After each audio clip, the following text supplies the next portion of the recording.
If you're by yourself, and meaning you don't have any other investors, it's just you starting the company, and you don't create an LLC in your state, you don't file articles of incorporation to create a corporation, then you are a sole proprietor. Okay, you have a sole proprietorship. Even if you haven't filed any paperwork or anything like that, if you start a business, you're selling products or providing services, and you don't have an LLC, you're not incorporated, you're by yourself, you're a sole proprietor. So if you're a sole proprietor, then what you're going to do is you're going to track the profit of your business. You're going to file it on this thing called Schedule C, which is going to be filed along with your 1040, so your personal income tax return. Basically, when you are a sole proprietor, the IRS treats you and the business as one and the same. Okay, so you're going to file the Schedule C along with your normal tax return. So that's a sole proprietor. Now, if you have two or more persons and they are entering into business together, then you have a partnership, unless, of course, you've created an LLC or a corporation, which we'll get to. But let's just say no LLC, no corporation. You just have two or more persons. They're entering into business together. Okay, so let's say you got 2 friends or 3 friends. Okay, they have a partnership. Okay, there are different types of partnerships. We can have a general partnership where everyone is a general partner. We have a limited partnership. Limited partnership is there's one of the partners just puts up some capital, but they're not going to be involved in managing the business. Okay, so that's a limited partnership. There's at least one partner who's not actively managing the business. They just made an investment. Okay, you even have limited liability partnerships, which are like some of the larger accounting firms. Now, I put persons in quotation marks here when I said 2 or more persons is a partnership, because it doesn't have to be an actual person. For example, you could have a corporation. It could be you and then some corporation that together start a partnership. So it's very flexible when it comes to what does it mean to have persons. And then there's usually what you really want to do is create a thing called a partnership agreement to outline like how the profits of the partnership would be split up and so forth. So and then it would be Form 1065 would be the form that's filed for the partnership in terms of with the IRS to report the profit or loss of the partnership.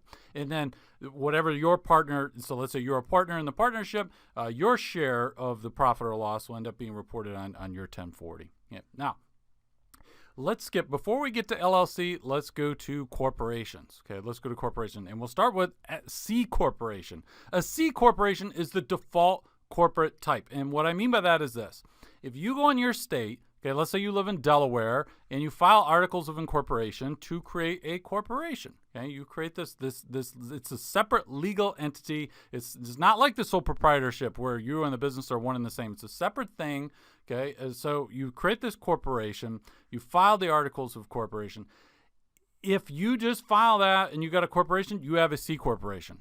An S corporation, you have to make an election. So you basically create a C corporation first and then say, I want to elect to become an S corporation. Okay, so now the C corporation, one of the biggest disadvantages is double taxation. And I'll talk about this more in the videos to come, but basically the C corporation, the profit or loss, so let's say a C corporation has a $100 million profit. That would be taxed. And then when the C corporation, if they issue dividends to the shareholders will be taxed on those dividends. So there's 2 layers of taxation. Now, a C corporation files Form 1120 to report their tax profit or loss. Now, in S corporation, as I said, so you filed the articles of incorporation, you have a corporation, you have the C corporation, and then you say, you know what, I want to elect to be treated as an S corporation. So you make this election. There's a Form 2553. Now, there are a lot of restrictions on who can be a shareholder in an S corporation, how many shareholders. For example, you can just have 100 shareholders. You can't have 10,000 shareholders. So if you think about like a large publicly traded company like Microsoft or something, it's not going to be an S corporation because it's going to have a lot more than 100 shareholders in Microsoft. So you've got a limit on the number of shareholders and then also who can be a shareholder. For example, a C corporation cannot be a shareholder of an S corporation. So you have a lot of restrictions on an S corp. So there's rules about who can become an S corp, and there's rules to remain an S corp. Okay, you can lose S corp status potentially if you violate the rules. Now, Form 1120S is the tax return filed by the S corporation. And long story short, you said, well, why would someone have an S corporation instead of a C corporation? An S corporation does not have the double tax. There's no double tax with an S corporation. because even though the corporation files Form 1120-S, the S corporation, it's not actually taxed on its profits. Basically, it's called a flow-through entity, where the profit or loss of the S corporation flows through to the shareholders. Okay, and then the shareholders are taxed on their share of the company's profits. Okay, so basically, C corporation is the only entity type is subject to double taxation. All these other entity types are flow-through. So that leaves us with the LLC. Okay, so we've got the LLC. LLC can be a single member LLC because it's just one person. It's basically like a sole proprietorship, only you have actually created a formal entity. So this LLC, it's not the same as a corporation. You're not filing articles of incorporation, but there is paperwork. There are things you have to do to get registered with a state. You can create an LLC in any of the 50 states.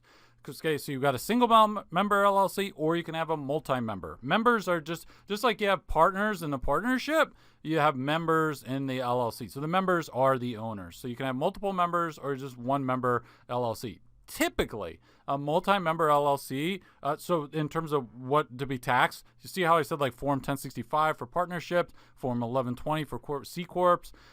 I don't have a form here for LLC, and the reason is that the LLC can be taxed a number of different ways. Okay, it can be taxed.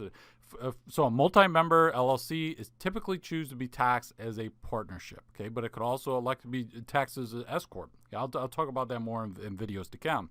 But typically, multi-member LLC taxes a partnership, and single-member LLC could be taxed as a sole proprietorship. Okay.